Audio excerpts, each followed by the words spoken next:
Well, hello, General Hospital Daily Recap fans. Today's daily recap is for Monday, December the 4th, 2023. Monday, December the 4th.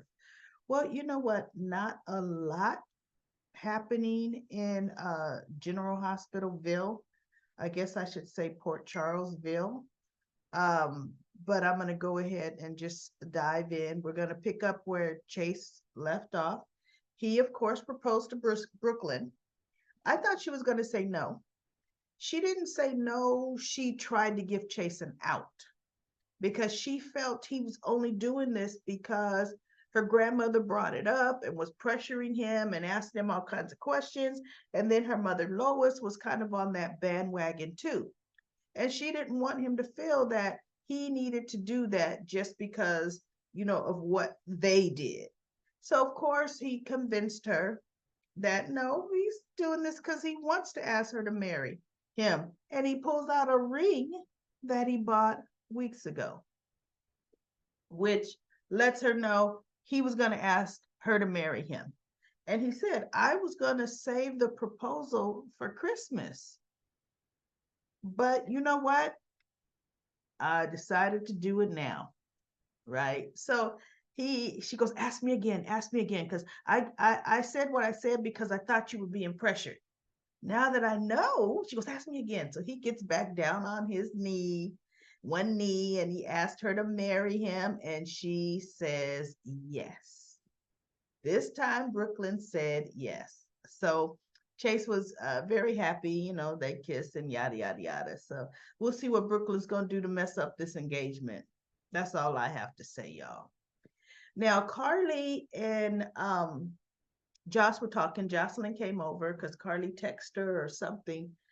And Josh was going to help her clean up and close out because, oh no, Jocelyn said she heard Carly was filling in for her nighttime girl who you normally closes out the store.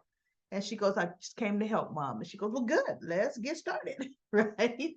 So then she was telling Carly about Adam and his panic attack. And Carly's like, and then she said how Adam said he took this drug. And Carly's like, nah, that's not good. Right. And so Jocelyn's like, I know. So then, Carly says, I spoke to your grandma, Bobby, and Luke's affairs were in such disarray. She said she's going to be there much longer, which means they have not decided how they're going to write Bobby off the show. Which, okay, you know what? Fine. Take your time. We already know. So, however they choose to end the reign of that iconic character, I'm good with it, right? Because look, it was Bobby was off the camera campus for long periods of time anyway. So this is okay. This is all right. So and she said Tracy is there just driving her crazy. So although I saw a scene where Tracy comes back. So let's see. We'll see how they're gonna do it. We're gonna see. So then Drew comes, and Drew says he wanted to take Carly to dinner. And he goes, so Jocelyn says, well, you know what? Then we got to clean up. And so Carly says, no, Josh, you can go. Drew wants to take me to dinner. Drew's going to help me clean up. And Jocelyn was like, well, all right. She was cool with that. Plus, Drew wanted to talk to Carly. So he tells her this, everybody. He tells her he has to go out of town to finalize the ELQ deal that Michael brokered. And so Carly said, why you? He goes, Michael was initially going to go, but he doesn't want to leave Willow with the kids this close to her, just going into remission. He doesn't feel right yet about going out of the country. And okay, I deal with that. Plus, going out of the country, you have a chance of contracting something. And Willow's immune system is on the amends, but doesn't mean it's 100% enough for her to work in the hospital. But, this way, this is how they're getting Drew off this canvas so he can go do his movie now that the strike is over, right? But how many times Can Drew Kane get on a plane and come up missing? How many times? Because we all know that's what's going to happen. He's going to get to Australia, not that the plane's going to crash, but he's going to get to Australia, and then nobody's going to hear from Drew. First, we might hear the deal is taking a little longer than he thought to finalize, and then we're going to hear something happen, right? Now, Carly said, why isn't Ned going on the deal? This is ELQ. And he said, I ain't trusting Ned to finish this. No, no, no. He's like, Ned could go there and try to sabotage, which Ned would do. They know Ned oh too well. But then I thought about it. I thought, how on earth does Drew have the authority for ELQ to finalize anything? Realistically, how can he finalize a deal? Ned is back and Ned is the president. Bottom line, they need to hold a vote and get rid of Valentine Cassadine. Vote him off as CEO. I don't care if they reinstate Ned as CEO. Make Michael president. Who cares, right? But this whole idea again of merging Aurora with ELQ is unnecessary and unneeded. They are two different kinds of company. Two different kinds. So, no, I don't like it, don't get it, and I already see what's happening there. So, anyway, everybody, this is how they're getting ready to write Drew off the canvas. That's exactly what's going on there. So now what else do we have? We have Lois. Now Lois is just turning into a regular fix-it-all, right? She's fixing everything. Lois is. She's the voice of reason, the voice of everything. And Ned is looking at the report. And she's like, hey, oh, she spouts off a number because he goes, this doesn't look right. And Lois is like, whoa, that looks like a pretty good deal to me. And she's spouting off the millions it's supposed to make. And he goes, yeah, Michael brokered this, but it's not a good deal. And, I'm trying to figure out how I can, cancel this deal.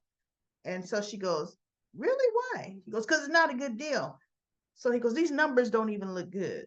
And so Lois looks over his shoulder and she goes, well, that's because your numbers are 120 some odd thousand off.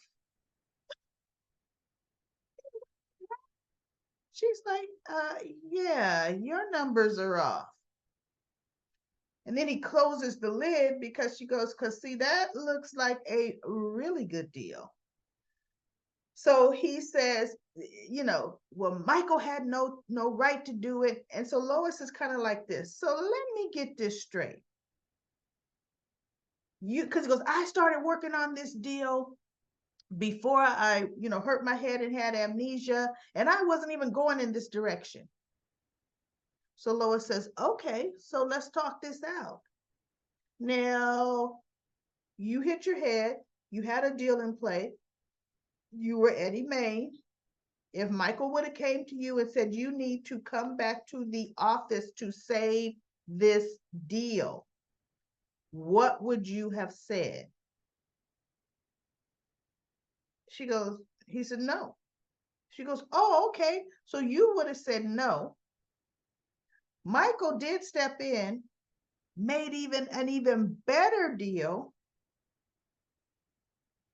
And now you want to sabotage it. He didn't have she goes, it doesn't matter, Ned. After a certain number of days with a deal in play, the other company had every right to go in a whole nother direction because ELQ would have stalled. Isn't that correct? And he's like, well, yeah, but so she goes, so Michael actually did a good thing. And then she goes, but see, instead of thanking him, what are you doing? You're trying to look at a way to tear it down. He goes, see, that's what your grandfather instilled in all of you. Edward Quartermain, may he rest in peace. That's what he did to all his family. He did it to Tracy. He did it to you. He did it to AJ. The only one he couldn't do it to was Alan, because Alan didn't want nothing to do with the family company. And so he goes, yeah. He said, so it's a shame that you are keeping this same culture that your grandfather made. It's a shame that you're doing that, Nettie. Right? So then, because she was talking to me, he goes, that's how Quartermains are. And she looked over at the pictures on the mantle and she said, Lila Quartermain wasn't like that at all. And she knew how to handle Edward. She knew how to come in and settle things down. And so he ended up looking at her and saying, you know what? You channeled my grandmother, and you did a very good job at what you said. And so she's like, thank you. She was proud of herself. But see, if you notice now, the difference between Olivia and Lois is Lois knew the family dynamics from years ago. Olivia didn't. So Olivia would not have been able to say to Ned what Lois said to Ned, because Lois was saying it and knew it from experience. Olivia would have been the one to talk some sense into Ned, but in a whole other way. It would have been a whole nother dynamic with Olivia. So I do like what they did with Lois. So now we have, let me see, which ones do I want to go with? I think I'm going to go ahead and go with Christina and Blaze. No, TJ and Molly. TJ and Molly's who I'm going with right now. What kind of turnaround was that? TJ gets home. He wants to talk to Molly. Really, he wants to apologize for the way he just told his true feelings to her. See, no, TJ was 100% right in his feelings, right? And he should have told Molly. But he's saying the way he snapped at her without even considering her feelings, well, she wasn't considering anyway, whatever. If that's what works in that dynamic, and he has always coddled Molly, always, ever since they were in high school. So she goes, he goes, Mom, I didn't like the way I handled it earlier today at the hospital. And no, I've got something I want to say. Let me go first. See, Molly, let me go first. Now, I do want to add, this Molly is growing on me. I am learning to like this Molly, okay, because she does fit. So she tells him actually what she did, the whole truth and what her mother had said. And I think my dog needs to go out, everybody. Let me push pause. My blind dog, the one that's 15. I'm happy I did go ahead and let her out. Anyway, she did have to go. So I don't like how fast they made TJ just decide that, hey, it's whatever you want. Okay. You want Christina? No discussion as to, you know what? Remember, we thought she'd be a nightmare, button in, wouldn't be our baby. TJ's like, are you sure? She goes, yes, she offered. And she says this time, no, she was right. She did want to come in and say, but this time she just wants to do it for us. And I really would like it. Well, okay then, let's have a baby.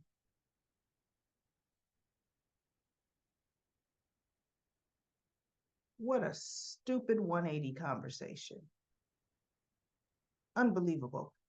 Now, what TJ needs to do before we do that, but first, let me apologize to your sister for the way I've treated her for the last few months. Yes, Molly apologized. They patched things up, but I'm sorry. Christina needs an apology from TJ. She really does. I'm not happy with that. Not happy. So then we have this was cute. Blaze wants to know, is Christina free? Christina invites her over to her place. See, now that we got an actual set for Christina, we have a little sound stage, little studio set for her, gorgeously decorated. Now Christina gonna start. Look, the next girls' night out is gonna be at Christina's place because it's gorgeous. And what was so funny when Christina walked Molly back into Molly's place, I looked around that place and I was like, ugh. There was no comparison as to who has the nicest apartment. And remember, TJ and Molly fought for that place. It was in, I think, the historic downtown district there, and they really wanted it. And the landlord was initially trying to block them and get them out. And remember, Alexis had to come in with some legal jargon and get them in that place. They really wanted that brick walled place, which, you know what? It's New York. I live in California, so I can't bash it. Some people really like the brick walls, the true brick walls, that whole look, and that's exactly what that apartment has, right? Christina, see, I'm more of a modern. Christina's apartment is modern, it's chic looking, reminds me of Sonny's apartment.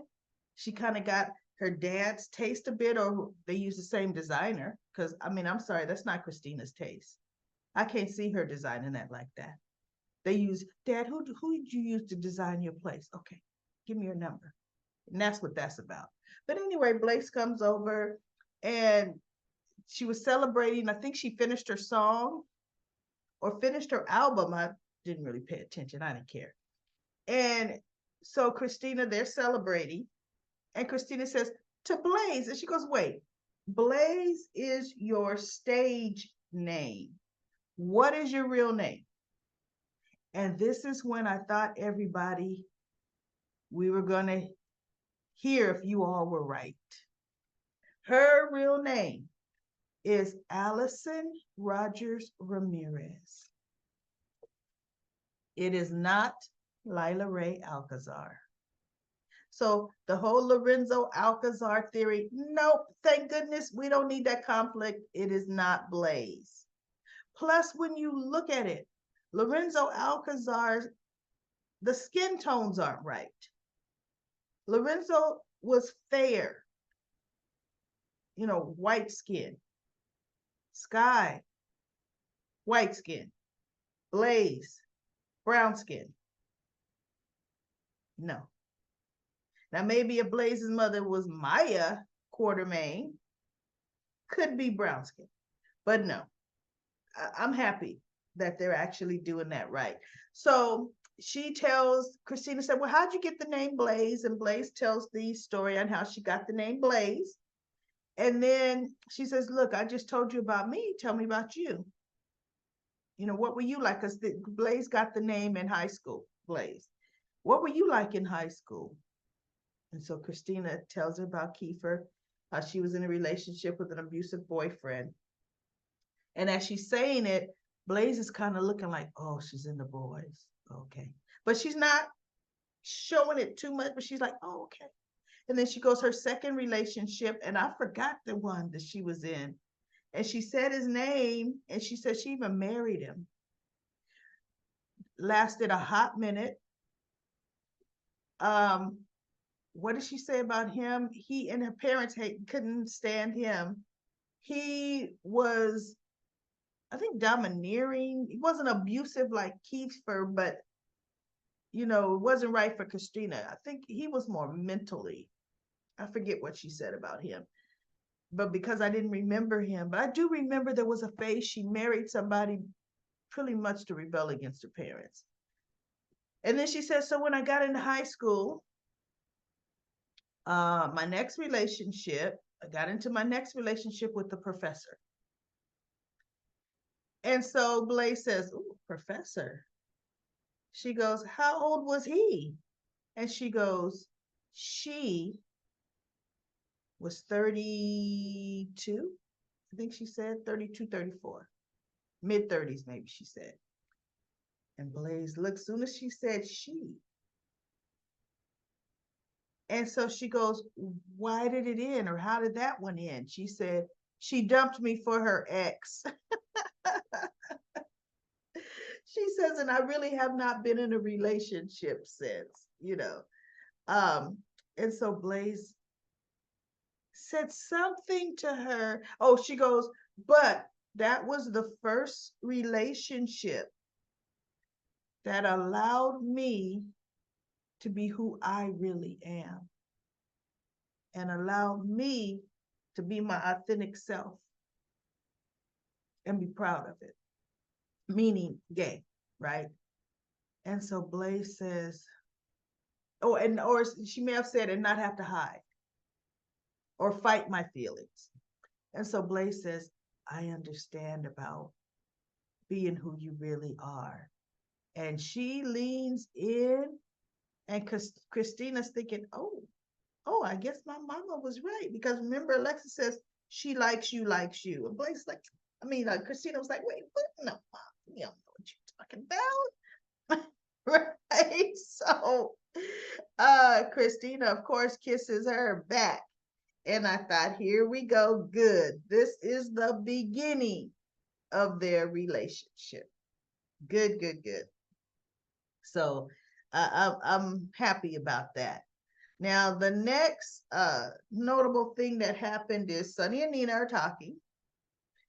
And Sonny is saying that, you know, why he doesn't tell Nina everything. He goes, for one, you'd be in danger.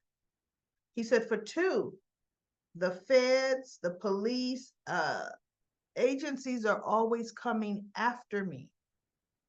And they absolutely are going to try to use you, my wife. You need not know. Honestly, you need to not know the majority. And so she's like, well, Carly knew. He goes, Carly's different. And she's looking. He goes, look, of course they're going to come out. He goes, they came after Carly. No, Sonny, no. They came after Carly because she and Drew committed a crime. She did do insider trading. So yes, they came after her. And Sonny just looked at her. And he goes, no. They only came after Carly as hard as they did because of me. He goes, and really, because of the person that turned them in, and she's just standing there. But they only had a real interest in Carly because of me. They wanted to squeeze her to get information on me. And so Nina's like, well, he goes, Nina, when I was in Nixon Falls, Carly had to take over my business. Or not had to. He goes, Carly took over my business. Carly knows the ins and the outs of my business.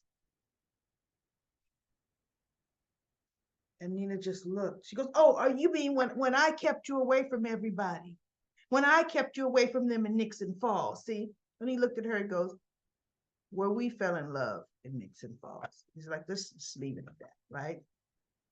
He said, so they absolutely saw an opportunity to try to get Carly on anything, only to offer her a deal, which they did, to flip on me. And Carly knows enough that she could. So Nina said, he said, so you need not know anything. He goes, you're going to know as little as possible. And he's not saying because I trust Carly more than I trust you. He's like, no, I'm not going to. Carly shouldn't have even been put in that position she was put into with stepping in and running the business, right? Even though Carly knew a whole lot. Carly knew about Sonny's operation. She had been with him for decades, off and on. So, of course, she knew. Plus, Carly was nosy. She would be listening around corners and everything else. So yes, Carly knew. So anyway, Nina says, well, okay, I know I shouldn't know everything and I don't want to know everything, but I need to know when my husband, the man I love, is being targeted by someone dangerous. Cyrus Renault is dangerous and I needed to know that he's targeting you. I need to know. So he goes, okay, some things, yeah, but details of my business, no.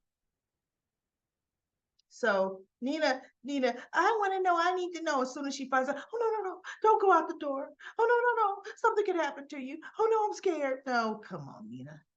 She is not cut out for mob boss wife, because what Sonny told her, he goes, Ava knew better.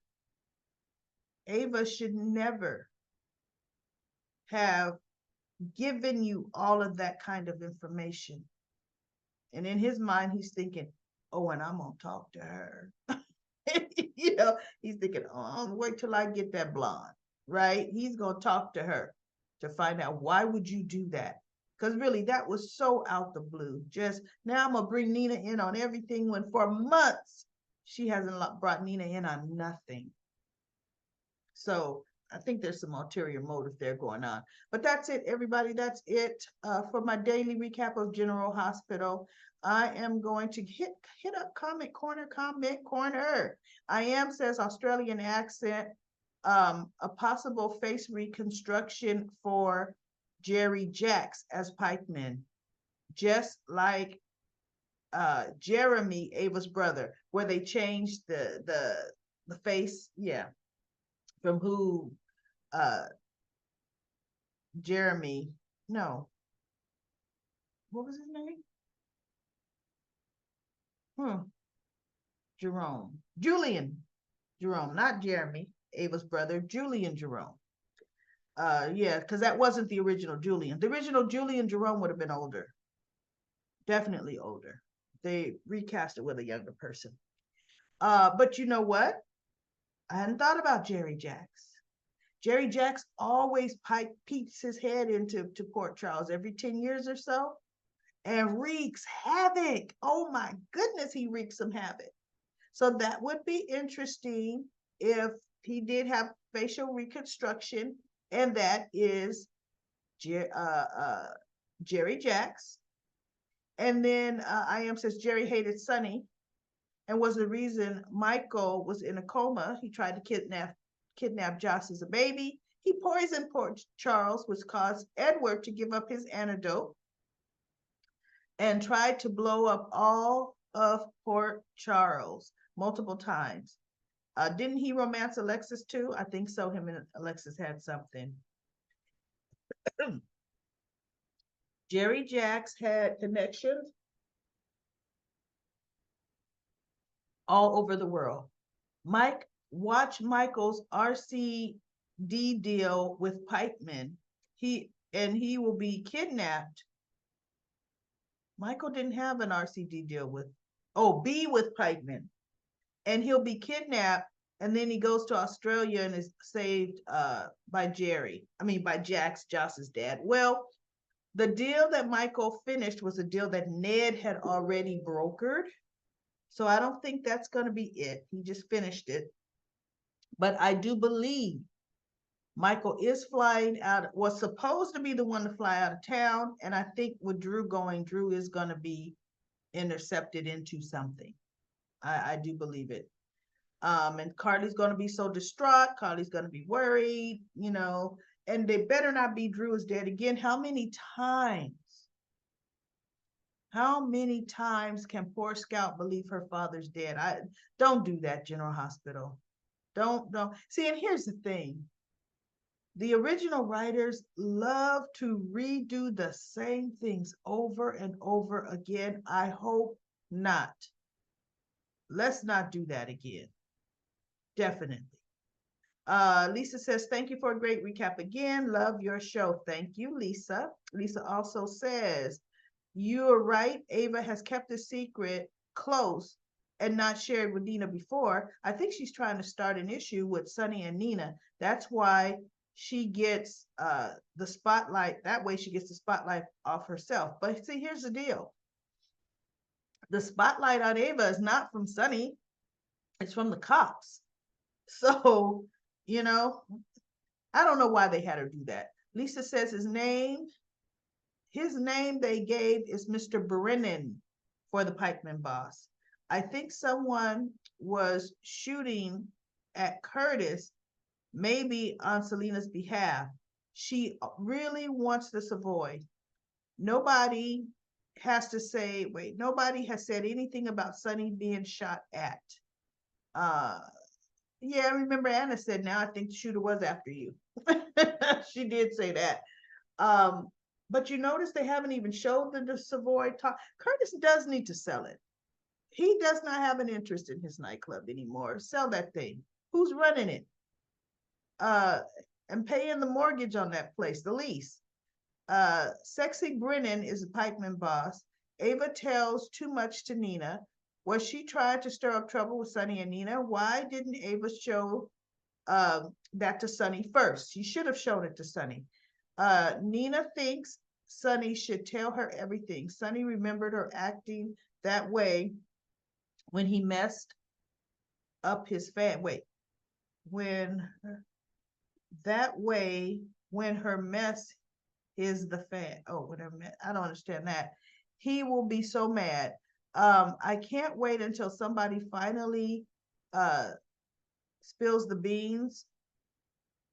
Too many people know her secret about the SEC. It will come out, hopefully before the new year. Christina starting a relationship with Blaze and going to be Molly and TJ surrogate. I think she'll talk about it with Blaze before doing it. She'll mention it to Blaze, but she's not going to ask Blaze's permission. She and Blaze's relationship is way too new, to even have Blaze input on a monumental decision for her sister and her family. But she'll tell her Molly's problem and tell her she's going to be her sister's surrogate. She'll do that. And Blaze will be happy with that. I mean, Blaze is not the kind that's going to stand in the way of that. She's actually going to be the one going through it with Christina. She'll be able to comfort Christina. I mean, because TJ and Molly are only going to be so hands on. They don't spend the night with Christina and all of that. And, they're not going to be going out on dates, with Christina there. I mean, Christina's still going to have her life. And Blaze, fortunately, will be able to be in that life. I like that. Lashunta says, why Carly always at risk? Nina's want to be that girl so bad, let her. Why Chrissy, they treated like crap. I know they did. Now Ava was out of order telling Nina Sonny's business. Nina's keeping more secrets, but she's mad at Sonny. Really? Pikeman looks familiar. I didn't recognize him. Lisa says, I agree. Nina wants to be the big mob, Mrs. Big Mob boss. Let her. No, remember when things hit the fan and she went to Carly? What should we do? When Sonny got arrested, we need to do something. Carly's like, she goes, what you gonna do, Carly? Carly's like, what you mean, what I'm gonna do? You're the one engaged to him. No, but you know what to do. Carly's like, I'm doing nothing. And you should too. Stay out of it. Someone needs to tell him Nina is Sonny's wife, not Carly. Pikeman knows exactly who Carly is, and Pikeman knows exactly who Nina is. And he knows Nina knows nothing. She's too new. But he also knows Carly ran the business. Oh, they've done their big homework and they know exactly who Carly Corinthos is. Linda says, daily recap lady, I totally agree with you concerning Mr. Brennan. He knows who Carly is, and he is there to make trouble for Sonny in a big way. I hope Mr. Brennan falls head over heels in love with Carly to make Sonny totally mad, because we all know Sonny loves Carly. I still think Alcazar is somehow part of the pikemen mob because Alcazar runs guns back in the day. Stephanie says Alcazar may also be the pull talk boss. No, that's Cyrus Renault. We've already got that covered. Cindy says they all naive to think Christina and TJ making a baby together with her egg and his manhood, and then she will pretend to be the child's aunt after it's born. Yeah, no, that's going to be hard. She's going to be attached to that baby. She's going to definitely be attached to the baby. Now, Stephanie says, I'm thinking Alcazar will be pikeman. Are you thinking this Brennan is not the head of the food chain? I don't know. I think he might be the head of the food chain. Stephanie says, don't think Mr. Silver Fox is the big boss. Oh, okay. Ted King, aka Alcazar, is coming back. Okay, if Alcazar is coming back, he is going to come back in a big way. Maybe by the end of the year. And remember, he was crazy about Carly. Yes, he was. And is also tied to several front burner characters, ex Sonny and the Quartermains. Okay. Denzel says you mean Alcazar. Yeah, Alcazar. There's an L there. Cindy says Chase is too easily influenced. Gregory talked him in to giving it another chance with Brooklyn, so Chase went back to her that very day. Gloria stuck her nose in it, and suddenly he proposes to Brooklyn. I am disgusted by his wishy-washiness. They've been reconciled a short time. They need a longer period of stability before doing this. P. Merle says, good enough for Sonny to end up in the federal pen. And Lucy says, there was a lot of cash in that briefcase Sonny slammed shut and said no deal unless he was told who the shooter was at the Metro Court pool. And look, before the Metro Court pool, Sonny was telling Paul Tucker, he said, who tried to ambush me at that warehouse? Seems like the pikemen storyline is far from over, especially now that Curtis and Jordan have joined forces. Yeah. And I think Curtis and Jordan are going to be very instrumental in all of this and getting all of this stuff solved. I really do. Lisa says that was $20 million in the briefcase that they offered. On Pikeman's orders, he offered double that he was paying Sonny. In that, I mean, that is what Cyrus wants is the deal Pikeman has with Sonny and the respect Sonny has from the town. But Cyrus has not earned any respect with his stupid, intimidating games he plays. I see Cyrus and Selena getting together and trying to take Sonny's territory from him so Cyrus can have the piers for deliveries and Pikemen and Selena for Pikemen, and Selena could have the Savoy for poker games. They're going to try to take it from them. The Savoy was not, Selena likes poker games, but the Savoy was not her, the poker games were not her main course of business. She's been in business for decades. Now, yes, she may have gambling, but her operation is not hinged on one place. So we don't truly know what Selena does or like what was her main hold, because she didn't even have the Savoy until she did Curtis that favor. So if poker games are her thing, trust me, she's got those games running all over town. But the police wanted her for something else because look, they already busted her with the illegal poker games and they never brought her in, even though Mac was trying to protect Cody. But come on now. Selena does something else. They never truly tell us what these mob bosses do unless it's a mob boss they want to get rid of. We knew Cyrus had drugs that he was littering the streets of Port Charles with, and people were overdosing all over town, right? So we knew he was drugs. We knew the Alcazars were guns. We knew that. So Sonny had to get rid of that. We don't know what Sonny's doing, and we don't know what Selena did. So, we shall see. And then Cassia says, "Hi, Daily Recap Lady. TBH means to be honest." Well, thank you, Cassia, because I'm horrible with acronyms. Horrible. And then Bernice says, "They look good together." Ron says, "This guy will try to will get over on Carly, but he doesn't realize who he is dealing with. Sonny is fed up with pikemen, and he will bring them down." So that's the comment corner. Comment corner. Thank you for your comments. I will be back tomorrow with another daily recap of General Hospital.